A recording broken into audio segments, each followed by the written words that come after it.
ऐसे लोग मिलते हैं जो कि कहते हैं कि तुम समाज सेवा कर रहे हो, इससे क्या फायदा। कई लोग कहते हैं कि इसमें मिलना क्या है। तो जरूरी नहीं है कि हमें कुछ मिले, लेकिन अगर हम ये सोच के कार्य करेंगे कि इसमें हमें क्या मिलना है, तो हम कुछ नहीं कर पाएंगे। हमें तो केवल अगर अपने देश के लिए, हमारे जवान हैं, जवान देश के लिए लड़ रहे हैं बॉर्डर पे खड़े होके।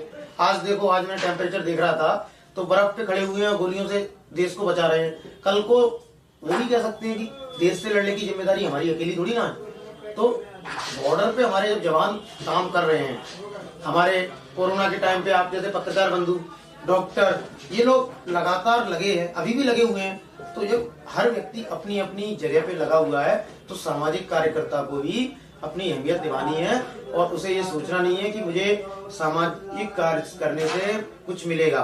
कभी कभी हमें न मिलने पर भी काम करना चाहिए। पुष्पा जी ने लगातार मरीजों को ट्रांसफर किया।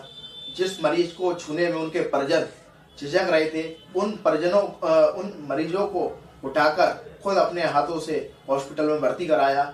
इस काम के लिए उनको जिला प्रशासन, क्षेत्रीय विधायक और सांसद की ओर से सम्मानित भी किया गया और उनका यह काम ग्वालियर शहर की जनता के अलावा पूरे मध्य प्रदेश की जनता ने देखा हमारे चैनल के माध्यम से लगातार, और उनके काम की प्रशंसा भी करी। और उनके द्वारा, उनके घर के एक सदस्य के द्वारा एक अभियान चलाया जा रहा है, बुक बांटी जा रही है। हम उनकी भी जानकारी लेंगे, किस तरह की काय की किताब है। एक्चुअल में क्या है, वो मेरा अभियान नहीं है, मेरे बड़े भैया हैं, डॉक्टर रविंद्र सिंह कुशवाहा जी हैं, और उन्होंने भी कोरोना में होम्योपैथिक डॉक्टर हैं, तो काफी दवाइयां उन्होंने वितरित की थी उस टाइम पे जब लोग घर से नहीं निकल रहे थे। तो उन्होंने एक अभियान चलाया है, उनका खुद स्वयं का अभियान है, और उसके मार्गदर्शक हैं आदरणीय जयभान सिंह पपैया जी, पूर्व शिक्षा मंत्री।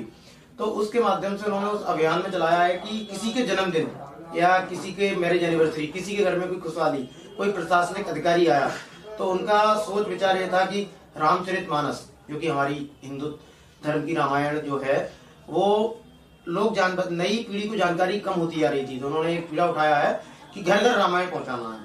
तो उसमें वो जन्मदिन पे या किसी भी त्योहार होता है उस पे, या किसी खुशी का पल होता है, उसमें वो भेंट करते हैं और बधाई देते हैं। जबकि जैसे कि लोग गुलदस्ता देते हैं, माला देते हैं, तो गुलदस्ता और माला छोड़ के उन्होंने रामचरितमानस भेंट करते हैं और बधाई देते हैं, जिसमें अभी तक हम 4000 रामायण भेंट कर चुके हैं।